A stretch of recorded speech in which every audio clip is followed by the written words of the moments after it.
a.m. in the morning, I'm looking at Terry Funk, who's warming up to go on at 4 a.m. in the morning in a God Street. It's in the middle of nowhere. Sasquatches don't go. They all got there's 10,000 of these little bastards running around painted like clowns.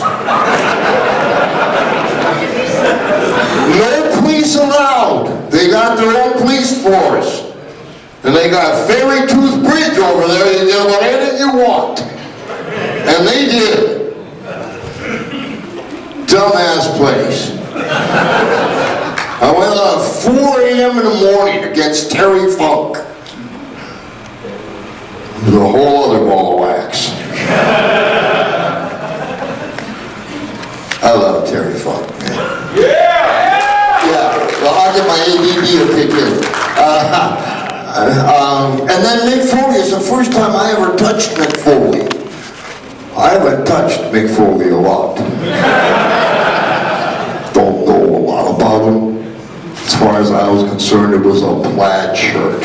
And he jumped into the ring and I went after him. There's a lot of guy in that plaid shirt. He got real frisky. Ran my head into a post. Damn, Mick.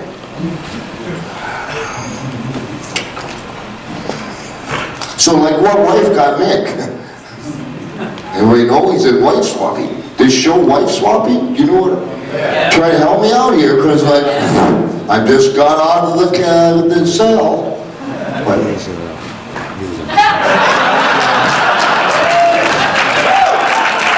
TV 24 hours a day. 4 weeks now. Why are they swapping wives? I mean, it's obviously it's a TV show, so it's not in the traditional sense, but like, it's me trying to sell my wife on this concept. You know what? I never did tell my wife about Hell Comes to Frogtown. For those of you that might lack the knowledge, I was the last potent male on earth. My name was Sam Hell. And I was in a town of frogs. And it was called Frogtown.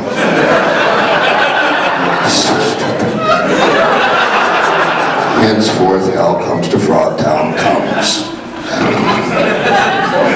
C-O-M-E-S, kind of. Sandal Bergman. Yeah. Baby Jesus.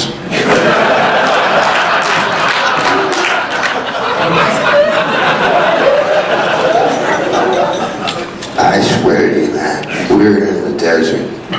And my wife wanted to come to the set. I never talked about this. Why'd you do it on stage? So let me put him away, I'll bring him back up.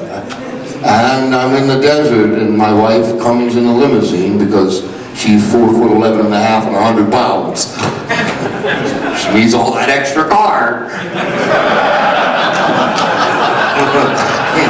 It's in the fucking desert, and you can see her coming like the Apaches from 100 miles away from the dust. I shit you not.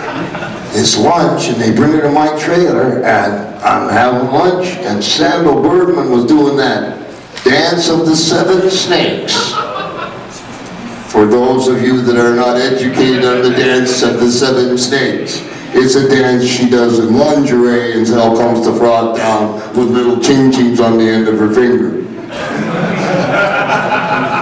She represents 7 snakes, or aka penises. It was a high-budget movie.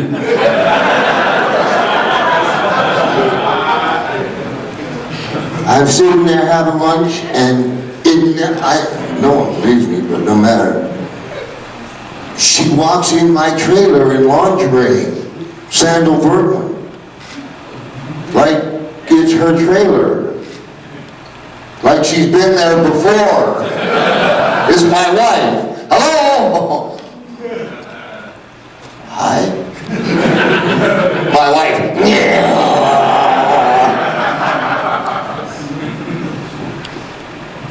I don't know why she did that. But I had to bring my wife to the premiere. You could have cut the air with a knife, man. Oh. So I guess wife swapping, I don't know. After hell, my point was, after hell comes to Frogtown, I ain't gonna get her to go. I'm just gonna swap with Pamela Anderson's whoever. However I get there.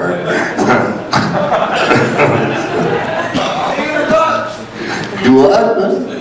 Kick her in the butt? Shit, man. I'm old and 45. I've been married 29 years. She's the best monkey in the world. She's the best monkey in the world. She is. And then I have my other family, which is you.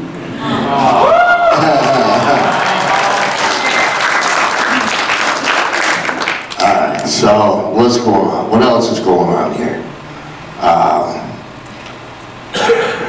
Tater tots. Go ahead, give me some. What is it?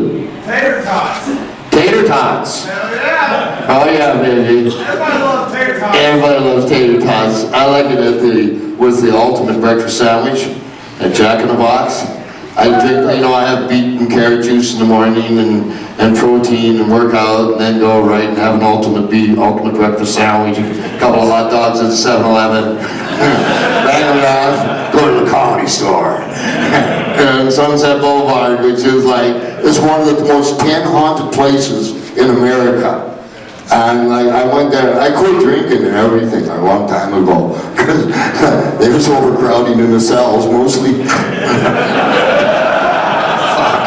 How many Deweys for? Yeah, I know, fuck, I guess. Maybe it's time. Problem? I don't seem to have one. I can get it any place I look.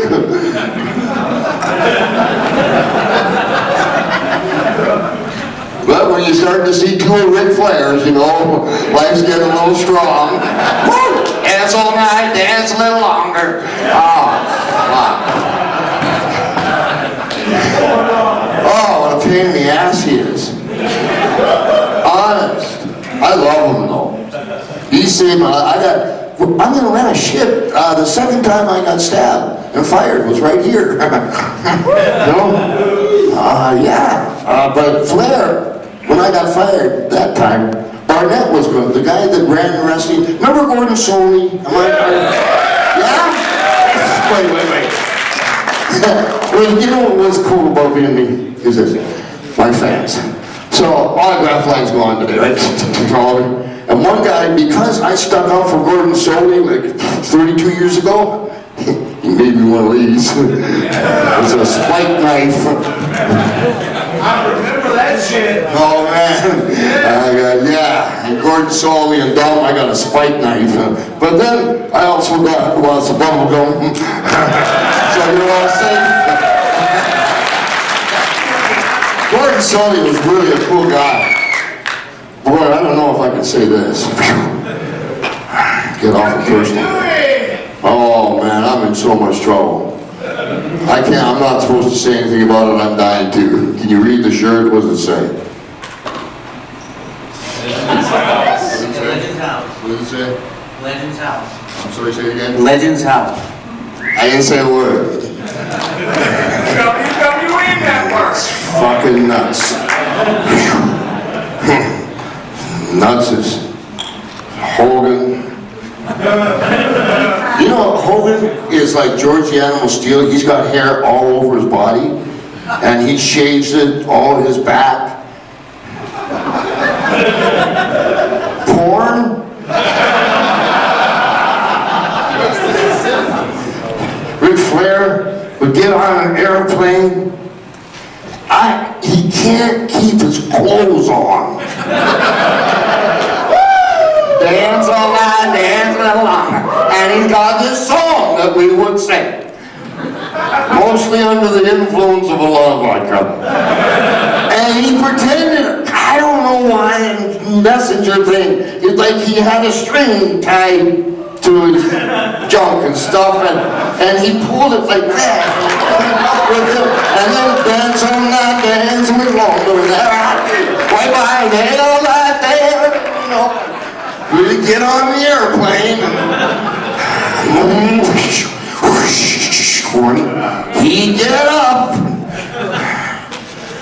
Seatbelt sign was on and everything. Oh shit, and go in the bathroom, and he got an Armani suit on. He always dressed immaculate. He's like a great world's champion, and take his suit off, and he's naked, you know. And he'd get that junk in the sink, I guess, be proud, and put his nature boy robe on, and he'd come out in the plane, and he'd get the tray from the stewardess and start serving free drinks to everybody on the plane. He's naked under his robe.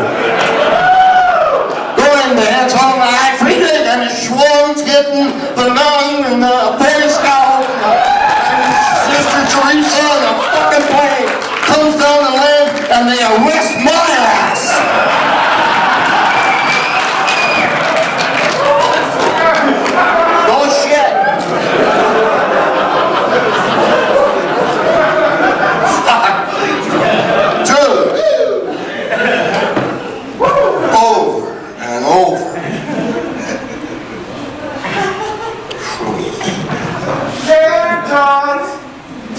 What was it? Carrot toss? I've midget toss before, but you gotta get them really drunk. You know, guys went out like, you throw them, they'll get right up and come back and kick your ass. They actually got harnesses for midgets to toss them too. I shit you not.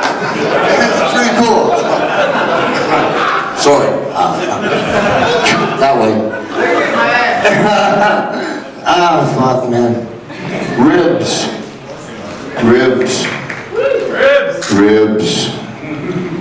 Wow.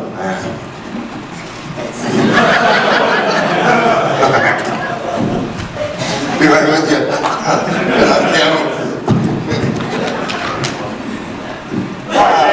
Do you remember, of course you must remember Great Valentine.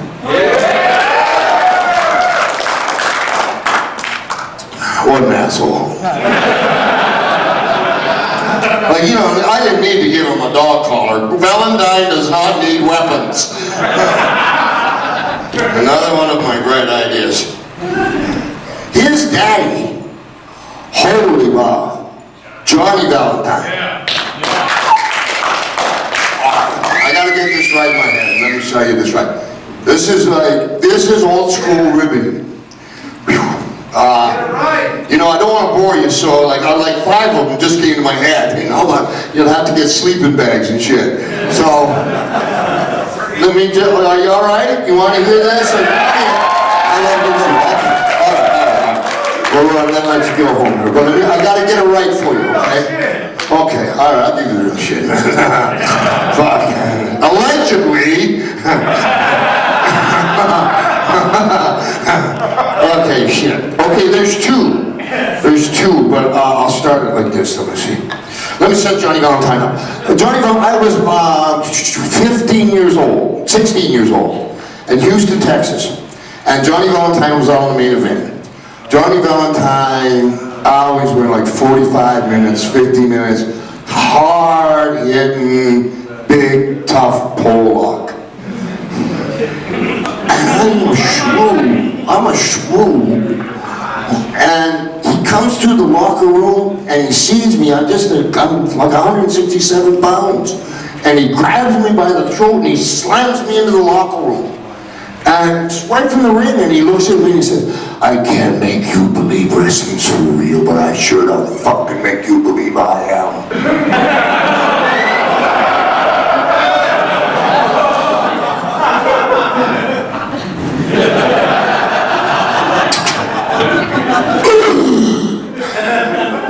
Base half my career on it.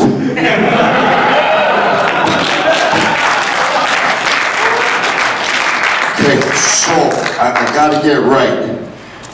So Johnny Valentine, for some reason that I don't know, would, like back then in the day, a lot of guys had hats, like cowboy hats and hats. And Johnny Valentine would get down when they're not in the dressing room and take a poop.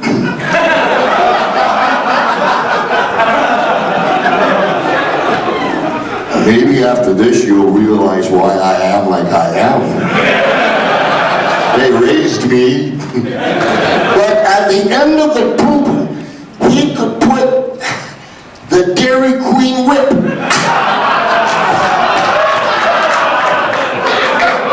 It's a miracle.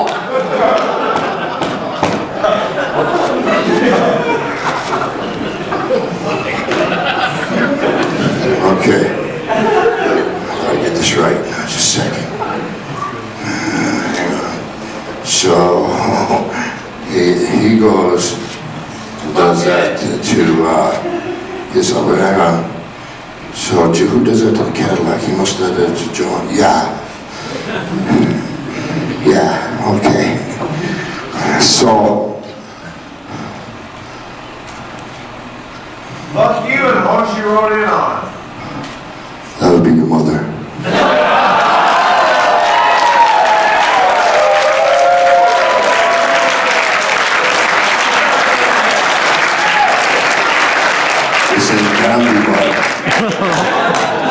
Okay. Jay the Alaskan York, whose brother was arrested for being the Hillside Strangler with me. I was there. Okay, but it's another story. His brother, he played on Bonanza. And Jay York, 12-foot bullwhip, used to take cigarettes out of my mouth with the 12-foot bullwhip, was one of my jobs. Boom, and he never cut me or nothing. And Jay bought a brand new Cadillac, convertible. But then he had to go to Calgary, Canada, and it's like 40 below in the wintertime. And he was really proud of this Cadillac, and Johnny Valentine saw the Cadillac, and it was late, and they were at some girl's home. And Jay got drunk, so Johnny Valentine ran a hose from inside the house and broke the window of the little window of the Cadillac and filled it full of water.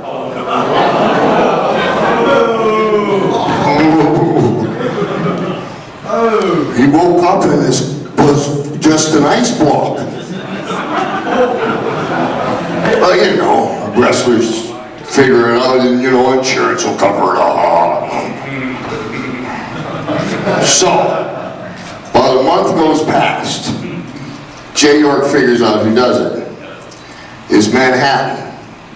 Johnny Valentine is inside a bar. You can drink there till 5 o'clock in the morning. They let you out for half an hour to sweep and put you back in, no problem. Met the sweeper many times. Sweeper, whatever the hell you call him. Johnny Valentine's in one of his clubs, and Jay York rents a truck. Yeah, okay, I know I gotta go. Fuck you.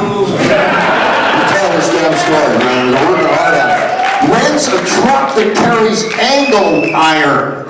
And while Johnny Valentine is in the bar just getting plastered, Jay has the guy angle iron his car to like the parking meter, the fire hydrant, the sign, and shit. Now Jay goes back and lights up the joint, and he's waiting about 30 minutes later, Johnny Valentine comes out, and he's so drunk, he gets in his car and starts to, Jay used to laugh hard when he told him, put it in drive, and like, and rubber and sparks and shit, but the car didn't move an inch. Back into reverse, stable. And he goes to Johnny, gets out of the fucking car, I don't know, call AAA and falls over the angle iron finally. And, oh, maybe somebody welded my car. So, I don't know, like 3 weeks or so go by. Jay, before he went into the ring, he had asthma. So it was a glass thing with like a big rubber ball that you went for his ass. A bong! What's it called? Bong! A bomb. He had several of those. Each one of them I was acquainted with personally. Henceforth the Quentin back there about 45 minutes ago. Fuck, man. And so, as Jay went to the ring to wrestle, Johnny Valentine poured out whatever was in the glass part and filled it with lighter fluid. Jay comes back, 320 pounds, 6'5" creature of the Black Lagoon. Bomb! First the wrestler, they leave him. Jay's pissed. That's how wrestlers think. There's no made up here. This is how wrestlers think. Jay figures out what's going on. Johnny, remember, it was important. Is always on the last match, and he goes a long time. Jay comes, figures out what's going on, goes to his car. On the way to his car, he's got a duster, a 3/4 length coat, whatever you call that. On his way to his car, he sees a cop. And he says, "Hey, officer, the boys are in there. I got her back then. It was legal. A couple M80s or big firecrackers. You know, don't worry." He was already setting it up, his cape. He went and he got his sawed-off shotgun. Shit you not. It's under the thing. Okay, now, real important. You with me? All right. So, there's a shower. There's a boom. Here's a bench here, and a bench here with the boys, door, Jay. Now, there's a suitcase called a Halliburton, which is a metal suitcase with a combination lock. Back then, only the guys on top had one because they could afford it. We couldn't. I had red ball sneakers. So,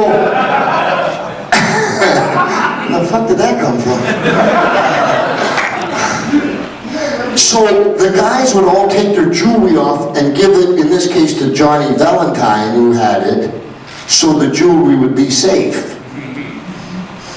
The bag is by the shower. In comes Jay. Johnny Valentine in the shower. "You motherfucker!" Sawed-off shotgun. Johnny Valentine's looking at him. "Jay," I said, "why didn't you kill him?" He said, "Because he smiled. He didn't believe I was going to kill him." And Jay, in a second of, if you want to say sanity, I don't know, turned the shotgun, the Halliburton with everybody's jewelry, boom, threw a fucking hole this big in it. He now has Johnny Valentine's attention, by the way. The rest of us can't hear a fucking thing. If anybody asks you what happens after that, you go fucking deaf. That's what happens. Promoter come in. Johnny Valentine finally goes out to his car. Jay was a Marine, and his car won't start. He lifts the hood up, and it was wired to dynamite, but it wasn't put in the distributor. And a note said, "See how close you came." All right, just saying, it ain't over. Keep them all fucking night just because of you.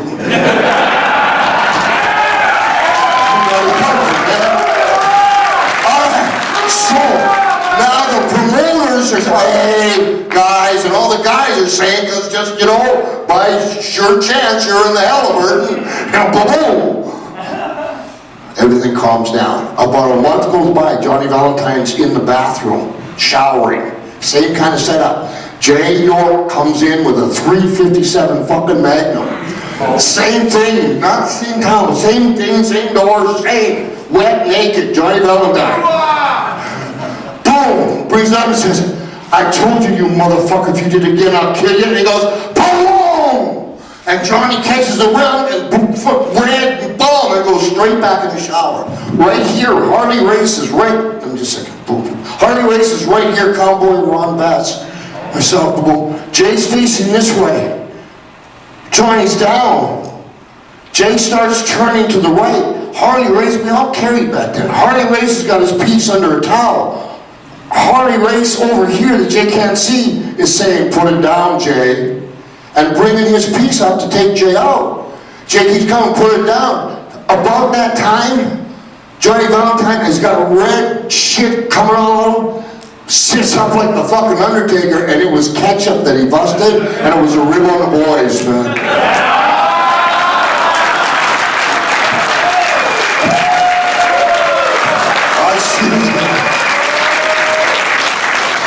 Wow, man. I guess I'll get my knife that I got, gather my bubble gum. I love you so much.